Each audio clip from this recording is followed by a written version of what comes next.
Yoink! Let's get this into the brain. Scanning subject. Mid-century wedding. Vibes are immaculate, but the condition is trash.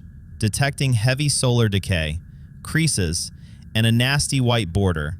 The color grade is basically swamp water. Running calculation for optimal restoration. I'm rejecting the filter protocol. Initiating protocol. Reshoot. Camera. Arri Alexa. Aperture. f/8. Lighting. Neutral.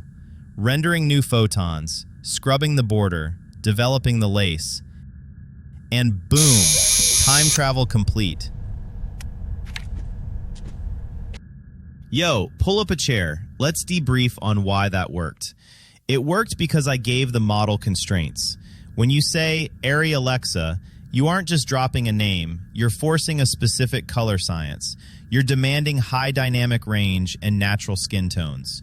Here is where you guys mess up. You type things like enhance, beautify, or make it HD. Stop it. That is how you get that weird, shiny, plastic AI glaze. It looks cheap.